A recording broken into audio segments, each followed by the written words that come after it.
Hi, I'm Scott Omelianuk, Editor-in-Chief of Inc., also known as Scott O for those who can't pronounce Scott Omelianuk. Thank you for attending the Inc. 5000 Vision Conference. It's an event we built just for you, frankly. And it wouldn't be an event for you if we didn't have the Inc. 5000 Town Hall, where we're interested in hearing what's going on in your world, what's working for you, what's not working. The state of the Inc. 5000 is obviously something hugely important to us. I'll be joined by some guests today, but I also have a device here that connects to your chat. And I'm hoping your questions will find their way to our panel, and I'll ask them. Don't hold back. It's important to hear what you have to say.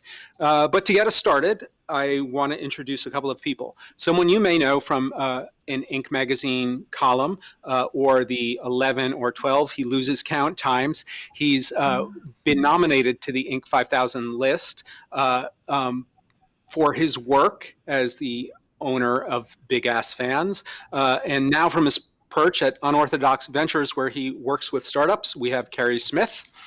And along with Carey, a first-time winner in the Inc. 5000, a woman who first beat the boys club down at the dealership by outselling them, and now takes their money in another way as a agency, the Constellation Agency, which sells digital advertising around automobiles. So she's found a lot of ways to take dollars out of dealership pockets. And she debuted Diana Lee at number 65 on the Inc. 5000 list this year. And finally, a prior 5000 winner and newly named to one of our female founder 100 lists, CEO and founder of Globalization Partners, Nicole Sahin. I would like to welcome all three of you to the State of the Inc. 5000 Town Hall. Thank you. Thank you. Delighted to be here. I really appreciate you coming. I think we've got an interesting cross-section of 5,000 winners here, interesting businesses, different businesses, manufacturing and digital and different ranges of experience that will be really useful to our audience. But the first question I have, because I just can't help but asking, I'm here essentially alone in a 7,000 square foot floor of a skyscraper in downtown Manhattan, is about the pandemic and what it's meant to businesses. We asked the question of Inc. 5000 CEOs earlier this year. It would have been about May or June, what they were more concerned with. And the majority of Inc. 5000 CEOs said they were more concerned with taxes than they were the pandemic, more concerned with their taxes going up than the virus. I'm wondering what the three of you think about that, and if you would have answered one way in May or June and answered differently now. Diana, what about you? I mean, for me, it's not really about taxes at all. It's more about how do you pivot and how do you reinvent yourself? And so for me, it's been such a challenge during these times because I thought at one time, we're only 4 years old. I felt like we figured a lot of things out by the fourth year. And then all of a sudden, coronavirus hits and suddenly everything I know has to change. And so for us, it's trying to figure out and reinventing ourselves again so that people could find us more useful out there in the future. So it's been a big challenge and learning experience for all of us. What about you, Nicole? Has it affected your business significantly? I mean, I think international travel, right, is down, meaning there aren't a lot of folks working as expats places. Totally. But I think in a lot of ways, our business has been affected very positively by coronavirus. Now, like everybody else, the first 3 months, it was, hit the skids and try to figure out what was going on. But pretty quickly, I think what most CEOs have realized is that remote work works and people are able to trust their teams no matter where they are. And frankly, we've grown 50% this year over last year. And I think the reason is because as people have figured out that remote work works, and indeed people can't travel, they have to hire talent wherever they need people to work. And they've also realized that instead of, so for example, it used to be that companies were using H-1B visas to hire people anywhere. basically, if people are hiring remote work, they need to hire the talent wherever that talent is instead of bringing it into the United States. Our entire business model is built around helping companies hire employees in countries without having to first navigate all the HR, legal, and tax issues. So basically, now that we have remote work, everybody's going global even faster than ever before, because it's almost like without having to travel, it's almost like those boundaries have melted down via the coronavirus. And it's almost like everybody's working remotely anyway, so you might as well go into new markets and sell into foreign countries or hire teams anywhere you can find the great talent. And so we're actually doing quite a bit of work with our clients in that regard. So for you, there's been a silver lining to the pandemic in that respect.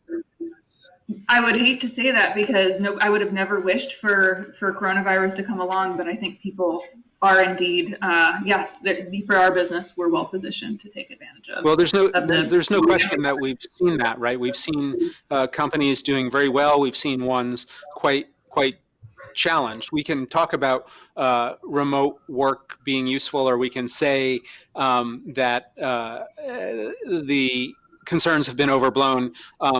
But if you're in the hospitality industry, you don't agree with either of those statements, right?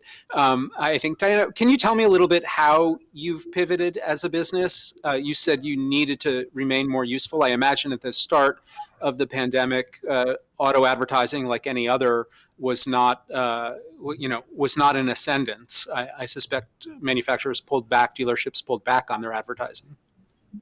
Mm-hmm. Exactly, Scott. So, I mean, it was for the first time we didn't double year over year and month over month back in March 2020. So it started in March for us in 2020.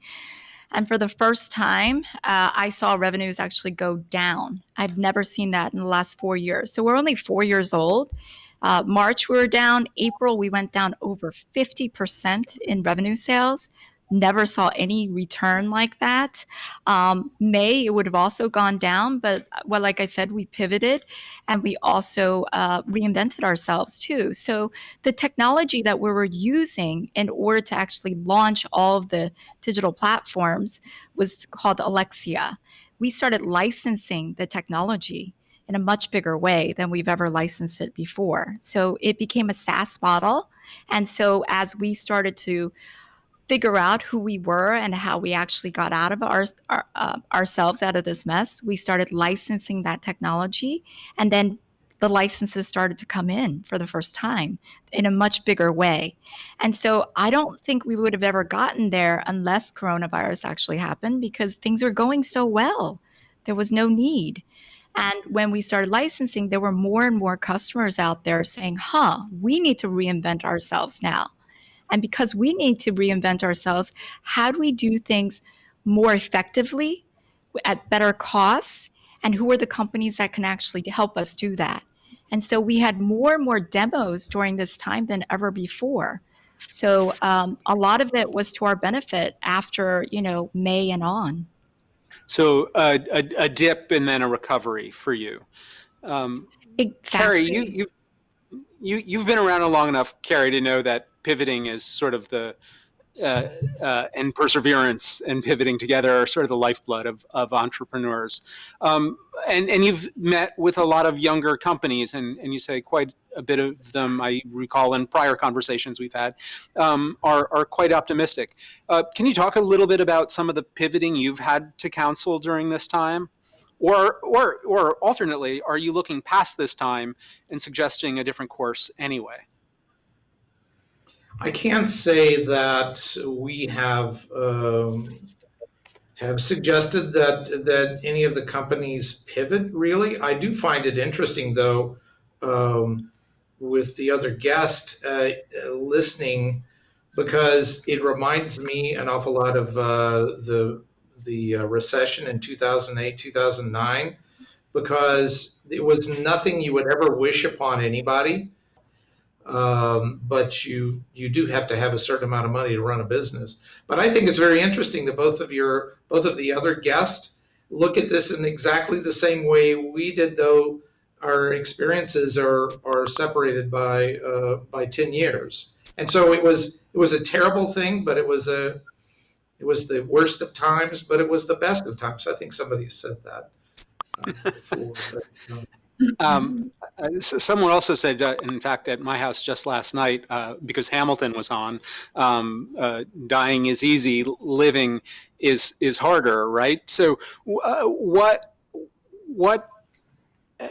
it's easy just to give up, and yet so many companies seem to find the growth that you found ultimately, Carrie, in the recession, Nicole, that you seem to be finding now. Is it just fortuitous circumstance for you, or have you had to take have you taken the same sort of clear initial steps now that you did when you built your business to begin with?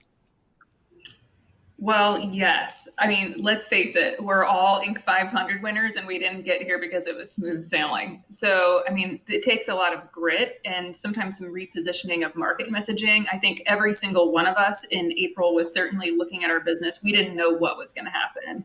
And, we had contingency plans for every single direction. In this case, it is, of course, yes, we're very fortunate to be positioned how we are, but we did have to look at messaging, look at our technology, look at our plan. The plan was basically the strategy. We didn't know what was going to happen, was hunker down and build. So we basically decided, okay, stop. We put our growth plans on hold for 3 months and actually assumed revenue would decrease and plan to continue to build out the infrastructure of the business so that we could come out of the recession going stronger. Like I said, we've been very fortunate throughout this situation. But I think the job of a CEO and what gets all of the Inc. 5000 founders where they've gotten is that the CEO's job is to prepare for the worst and hope for the best. You always have to have that plan in that back pocket. And sometimes you get lucky. I think I was reminded of something you said, Diana, which was we were growing and growing and growing. We didn't have to do anything else. And I sort of think, like, when you said that, I was like, gosh, you're clearly not paranoid enough. Right? Because or maybe, do you have those contingencies? And I'm reminded of Seth Godin, the marketer, had said something to me in a conversation earlier this year. He's like, 2020 doesn't care about what plans you had or wanted to come true. It's just going to do what it's going to do. And so would you suggest, Diana, that the people who are listening to us now actually always have those contingency plans on hand? I mean, there's only so many scenarios you can game, but you can't just think your course is always going to be like this. It's exactly right, Scott. But I think starting Constellation, just like what Nicole has said, many of us are sort of the same makeup. And what I mean by that is there's a lot of scary things that come out. And the journey is full of obstacles starting your own company. And you don't know of all the things that are going to go wrong. And I will say from the very beginning, things went wrong. You can't predict them. And so if you always stop and have to overthink and then never execute because of everything that could go wrong, you never start. And so whether it's coronavirus, a pandemic, a recession, whatever it is, I think our message is super clear, which is just start from somewhere because things are always going to go wrong. And if you just know that you have everything inside you and a great team that also has the same type of challenges, but also the same type of abilities as you, then whatever happens, you guys will figure it out. And so it was just one of these other moments again, which is, okay, we got to figure it out. So something could always go wrong, I heard you say. And we have a question from the audience here that says, if you could redo one decision you'd made in the past year, what would it be? What would that be for you, Diana? Wow, that's a great question. What would it be? I think that sometimes, from my perspective, there's so many things that I feel like I could have done better. And I'm not going to sit on the stage and basically said, I'm perfect in every way. I feel like in so many ways, my leadership style had to grow throughout the years. And as fast as I wanted that to happen, there were so many challenges that came in and I just couldn't predict them. So for me, I think the redo sometimes is to slow down and, try to be a better, more optimistic leader in so many ways. Because I think when coronavirus hit, I was very much like everybody else, really scared. And as much as I wish I could have shown strength, I don't think I did the best I could.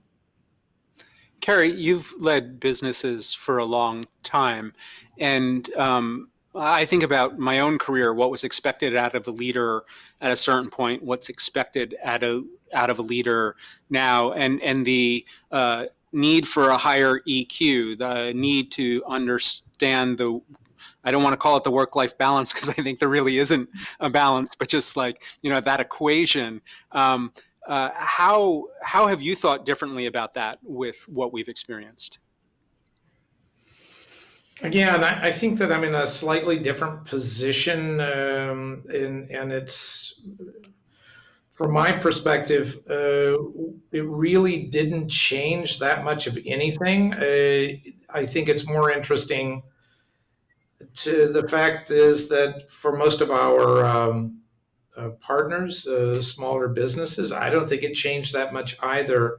I mean, there were some things that happened, but this, I really, this is, it's not, I know it must look, it looks different, I know, from Austin than it does New York, but I mean, it's not the worst thing that ever happened to anybody. I mean, it just isn't. And in terms of changing my leadership, I'm probably, I don't know. I mean, I like to look at things in different ways all the time, but I don't think it changed.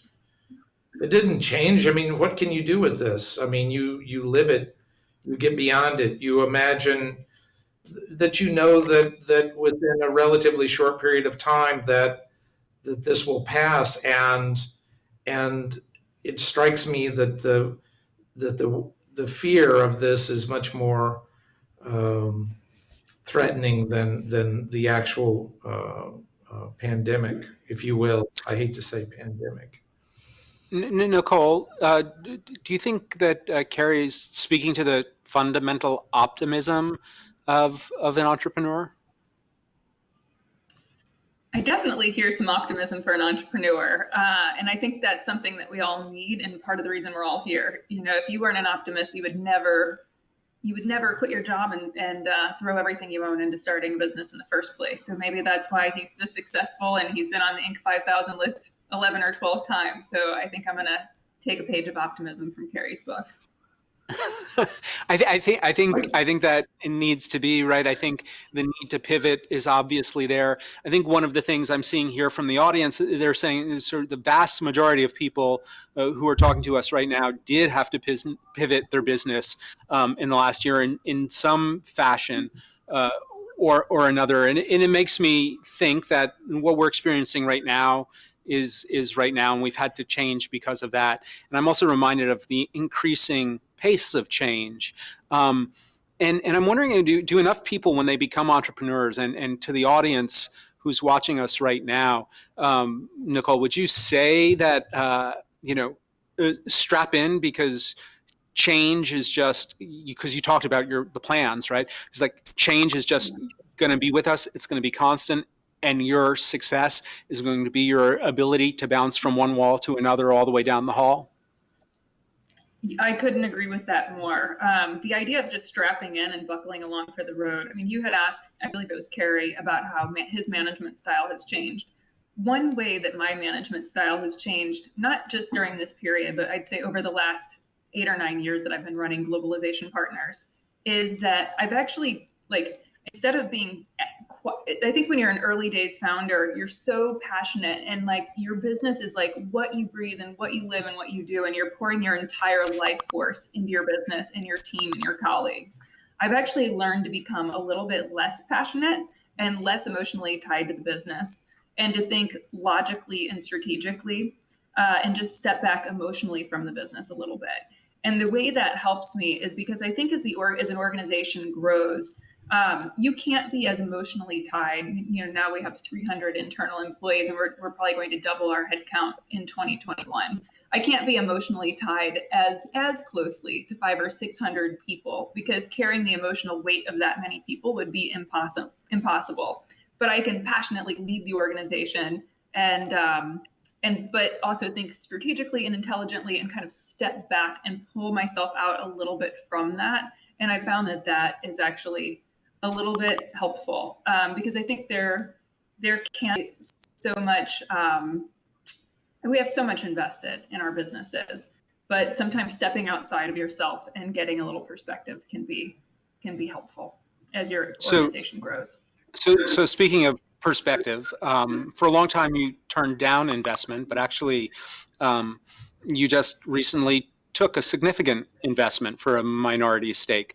What was behind that? Was that because you're going to grow or double your employees? Was it because you felt like you needed to step back a little bit?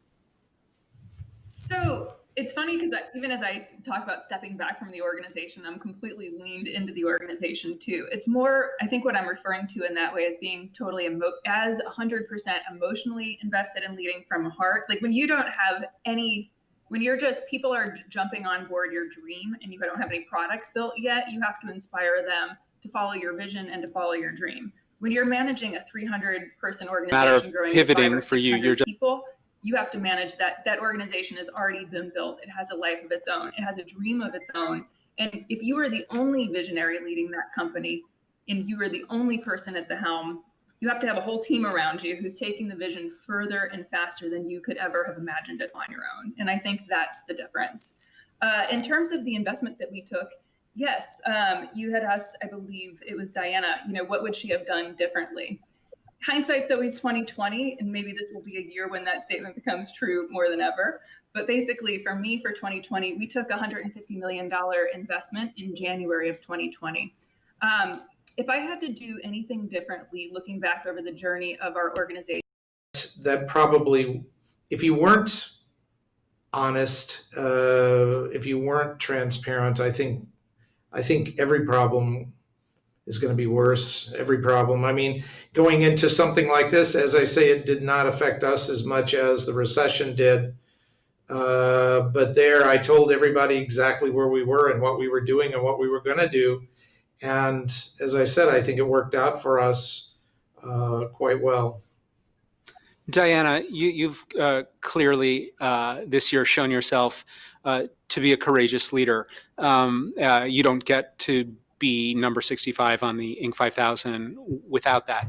And I'm wondering, in your case specifically, and the path you took, right, through a very male-dominated field, the auto dealerships, the auto industry. Yes. How you manage, so you've always been courageous to some extent, I guess is what that means. But I'm wondering also if you had ever had a mentor during that process, and how important you think mentorship is. I mean, that's a great question. I think that mentorship is one of the key elements of what you need and when you're going to take this journey and start a business. For me, I've had many mentors throughout my journey. Without having as many mentors as I had, I would not have actually ended up here. And some of the mentors that will tell you have been women, but a lot of them also have been men. To me, without their continued support of where we should be and how we could be growing and how we could be working together, I certainly could not have done this. And so for me, a lot of the mentors that we've had that are male, I think a piece of that has to do with sometimes earning respect, especially in the auto industry, because it is fully all male dominated. And so what I mean by that is you got to keep your head down, you got to keep the work going, and you got to meet your deadlines. And like what Carrie said, I think in order to have these mentors, some of the best life lessons that they taught me is transparency clears all conflicts. To be as truthful as possible in many of these situations is some of the situations that most of my mentors have taught me throughout this journey. So is it fair to say all three of you believe in transparency in leadership? Yeah, Yes, absolutely.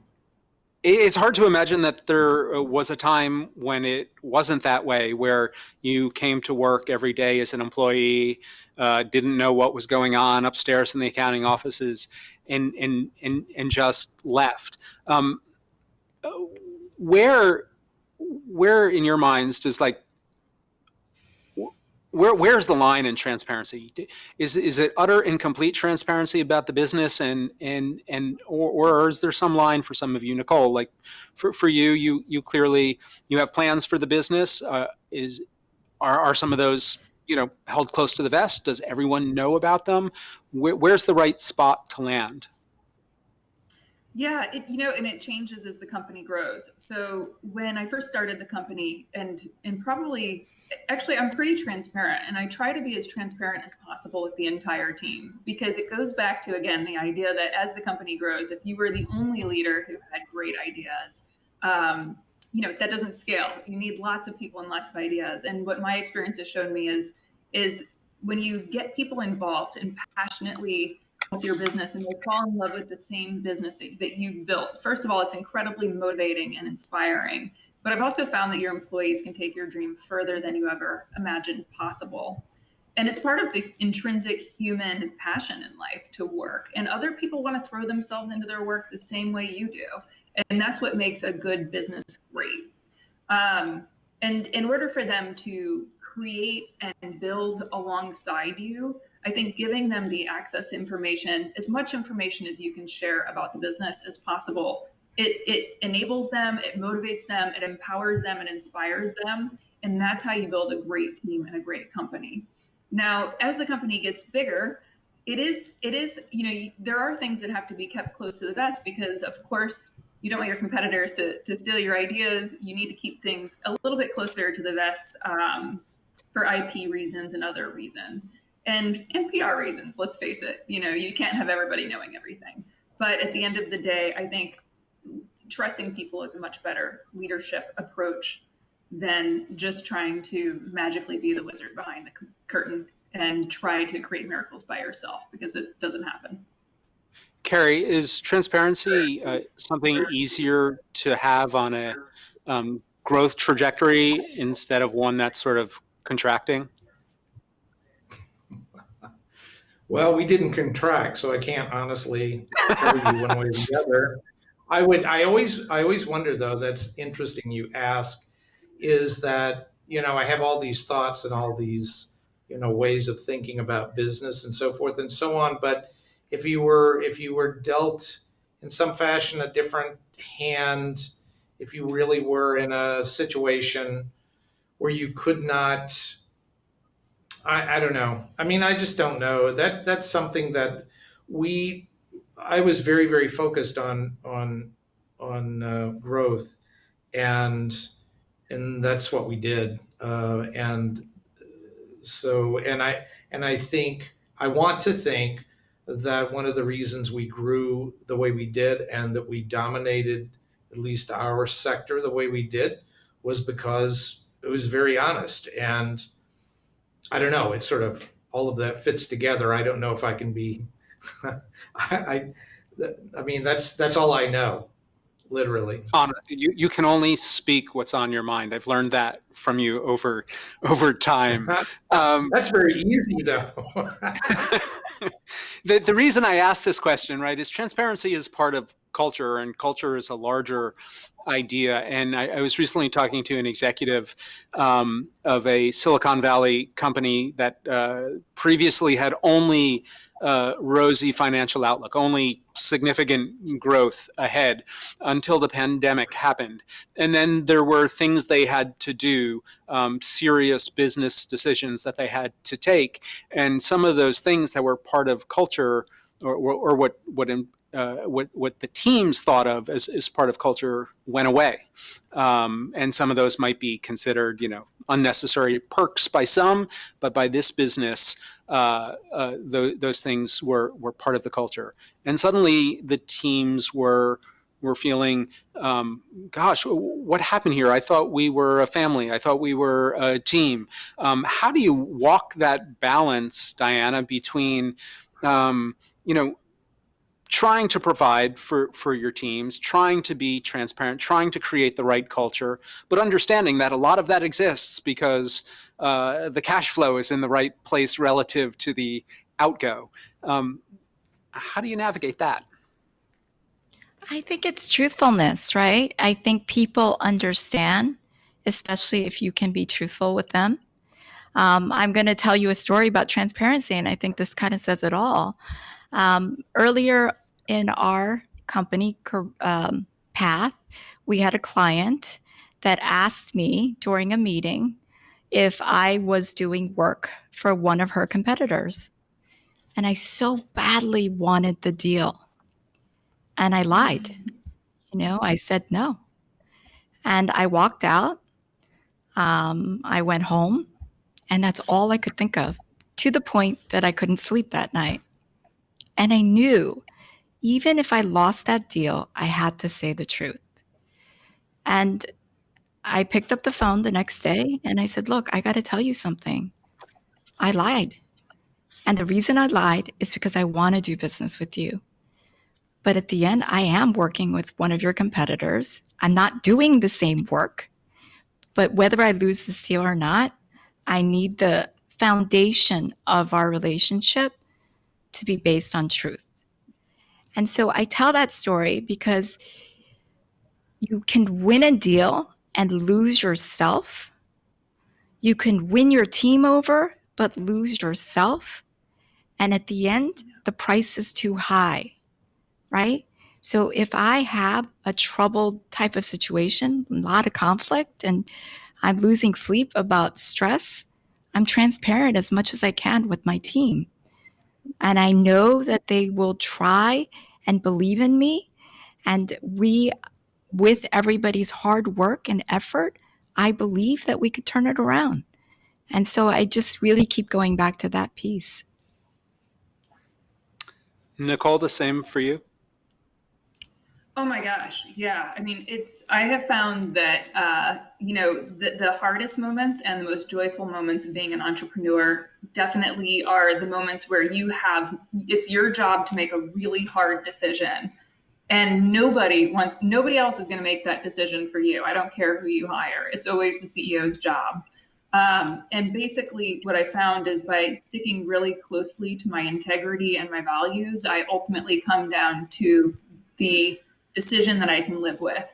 And even when it's hard, if I communicate the reasons behind it to my team with honesty and transparency, even if it's really hard, like letting go of a team member that everyone loved, or, how you treat people, how you treat a client, anything. If you're honest with your team and it's heartfelt and they see you standing up for your value system, they always have come to me in the end and said, Nicole, we know that was an incredibly hard decision, but we trust you and we trust the organization more. And the same with our clients. When we've had to have a tough conversation with someone about any situation, they, like Diana said, they come out of it and they say, we know we can trust you. And at the end of the day, business is done between people, and we all want to do business with people that we find trustworthy. And your team will follow you to the end of the earth if they believe that you are a trustworthy leader and employer. And that's worth its weight in gold. Make decisions. And indeed, there's a book out called Smart CEO that I absolutely love. The Harvard group did a study of 10,000 CEOs and figured out what personality traits they had that made them successful. The number one personality trait that makes a good CEO, a high-performing CEO, is somebody who's willing to make decisions. And even if you make a good decision or a bad decision, just making the decision helps the rest of the organization move forward. And I think at the end of the day, sometimes when we have to make a decision and are reluctant to do so, our intuition is telling us it's time to move forward. And we just dread doing it so much that we try to find a way around it. So I can think of, for example, if you built the company to a certain size and now you need to hire someone else in a key role, but the person who's in the role now is really passionate about the business. Trying to move through things like that are just unbelievably difficult. But in my experience, making the hard decision, having the tough conversation with respect, professionalism, love, and transparency is worth its weight in gold. And once you make that tough decision, it's like the weight of the world is off your shoulders. But at the end of the day, nobody else is going to do it for you. And it's really hard. Yeah, I'm reminded, two of my earliest bosses, one was a very surly military man, no one really liked. The other was a beloved guy. The surly military man could make decisions, right or wrong. He made them, and we knew which way we were going as an organization. The beloved guy was much more sort of stymied by the decision making, and we suffered as an organization for it. So I see that. I see that entirely, right? What, Diana, do you think the challenge now through the rest of this year and the early next, the sort of what is your fundamental challenge? And if you were to extrapolate that, what do you imagine the challenge being to other Inc. 5000 members and really the economy at large? Oh my gosh, I think there's so many challenges, but I'll be honest with you, just like last week, I was just saying, let's just get through 2020. I don't even want to think so much as all the challenges that's going to come up in 2021, because I just feel like there's so much things that can happen that's not predictable at this point. Say if there are no vaccines until early 2021, say if people cannot come back to work, say if there's another outbreak.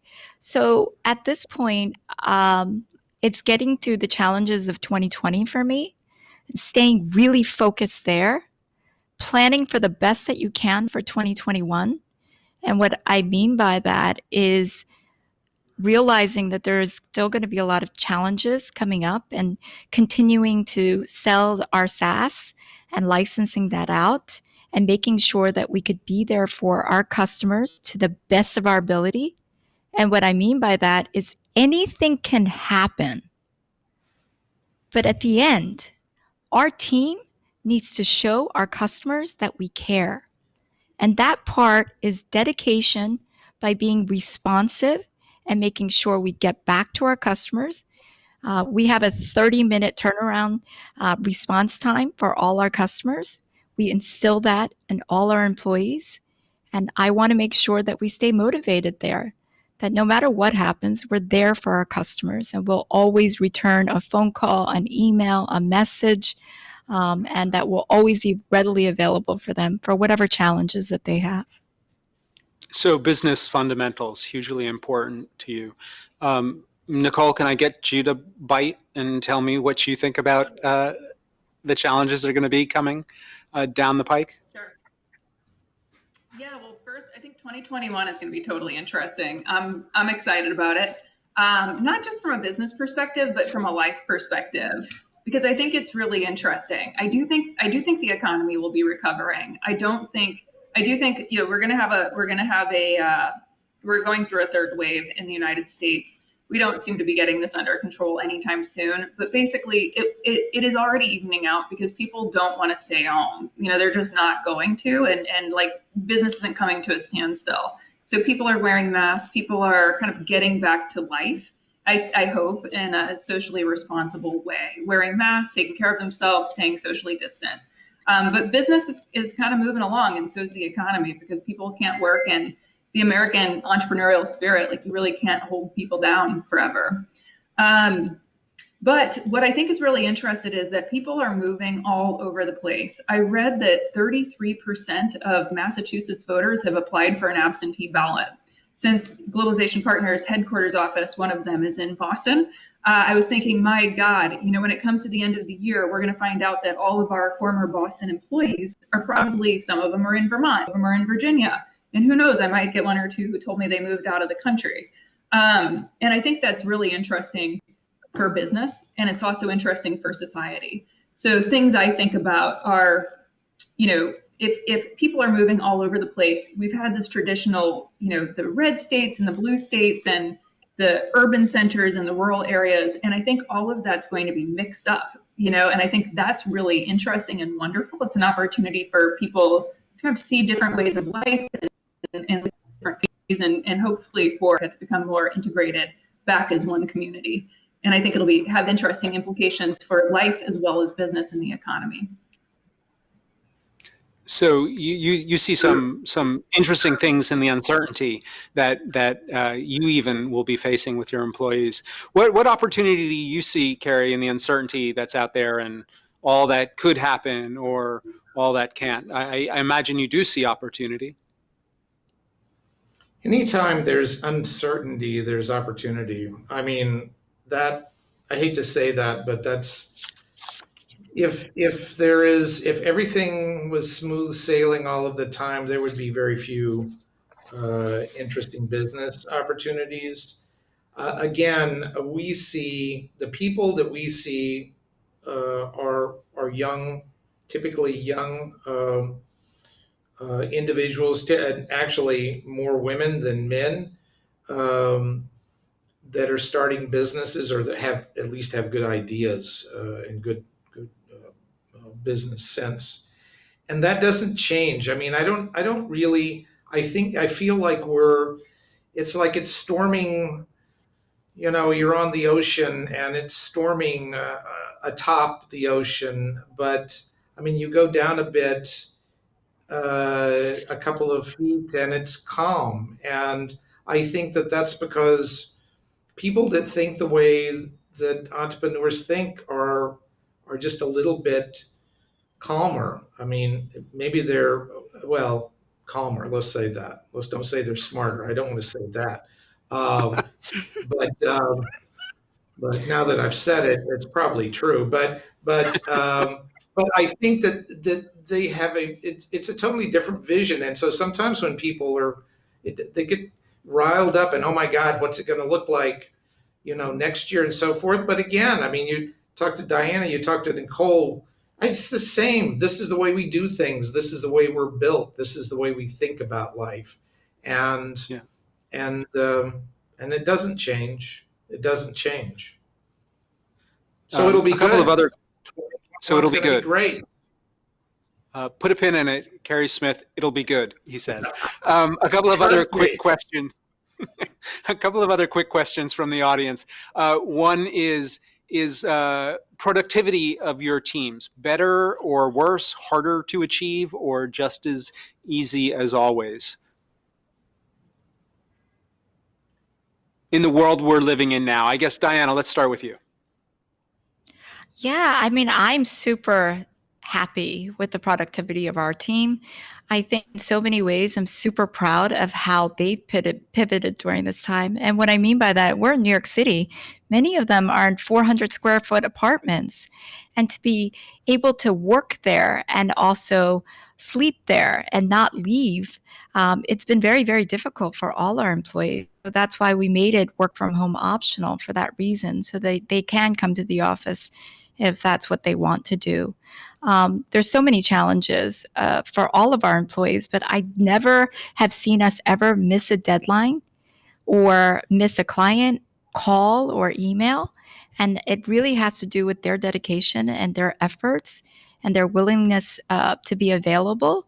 And so I'm super impressed with all of our team members and how they've gone above and beyond during this time. Nicole, have you seen that? And I guess the flip side of that availability and that productivity is burnout. Are you concerned about that? And have you done anything to address that? Yeah, I think people are being super productive, more productive than I would have expected even, especially just given the emotional weight of dealing with some of this. It's tough for people to deal with a pandemic and working from home. And we have operations in about 42 countries internally. So we have headcount everywhere, including places where people don't work from home. I am concerned. It's not really burnout. I guess what I'm worried about is a lot of people are extroverts. And I think our revenue team and our sales team, they're just dying to be around people. And, our Boston office, I'm worried about people getting depressed. So I'm more worried. People are working as hard as ever, but I just, I hope people can keep their spirits up. We're trying to help people in any way they can and build community online, and just make sure people feel connected to the organization. So you have taken particular steps to make sure your staff stays well. Yes, absolutely. Yeah. And Carrie, you're still floating under the water by 2 or 3 feet, so you don't feel I don't. the storm. I didn't say So it's float. We don't float. we don't float. We You're power. swimming. We power. We don't float. You Yes. power through the water a few feet below. Yes. Yes. What about one other aspect of the remote work culture is the ability to communicate more or less effectively. I've found personally that conversations that might happen in a hallway in the office are much harder to achieve the same outcome of via Zoom, or a tense moment on Zoom maintains, right? Where if you were in the office, that tense moment might go away when you pass each other in the hall or in the kitchen or at each other's desks for a while. How's your communication style changed, Diana? Oh my gosh. I think that, you know, communication has changed in so many different ways because we have to communicate more than ever remotely with each other to make sure that we hit the deadlines and the things that we need to do for our clients. And so it's using other communication channels that we may not have used as much. Slack, for example, we've always used Slack, and it's a way for us to communicate. But now we're asking our clients, hey, why don't you get on Slack as well so that we could communicate on the things that we can with you faster. So those are the things that I would say that in so many ways we stay connected by using more and more different types of technology out there for faster communications. Nicole, for you, who's looking to double your workforce in the next year, it's not the most usual practice to do that without meeting a candidate in person. Yeah. How are you going to achieve that? Feel comfortable with that? Bigger hires, even more at stake. Right. It's been crazy. I mean, we actually doubled our internal headcount in 2020 as well. So it's been a little crazy. But basically, what I found is that the video communication is incredibly useful. I mean, it's not quite the same as sitting around and talking with people around dinner table and really getting to know people at length, but it's very effective. One thing I found as a result of COVID is that we enjoy is the democratization of the workforce. So basically, I used to stand in front of my team in Boston or San Diego or London and speak to groups of people, and they would live stream me to the rest of the company. And instead of doing that, instead now I'm one little box in a Zoom gallery, and everybody else is dialed in. Everyone is equal. It doesn't matter what their pay rate is, what their title is in the organization. Everybody has the same square real estate on a Zoom call, and everybody's ideas can be presented equally, and everybody gets the same airtime. Not airtime, but like everybody gets the same voice, basically. And we found that since everyone's ideas are presented equally in the virtual environment, it's really beneficial to our organization. I think in many ways our communication has gotten better. I do miss the little conversations in the side. And now, after 6 or 7 months ago, I'm starting to feel that a little bit more. Unfortunately, I don't think that this is coming to an end in the near future, and we're probably not going back to in-person meetings for a few more months. One of the things I miss, and particularly in an environment like this, which would be in person, would be the cocktail we'd all be able to share at the end of a conversation like this, particularly one that was so useful. But maybe one day we'll get there. And in the meantime, I want to thank all three of you, Diana Lee, Carey Smith, Nicole Sahin, for being with us to discuss the state of the Inc. 5000 and the end to a great first day of the Inc. Vision Conference. Thank you so much. Thank you. Thank you. And we're going to take on that cocktail, Scott.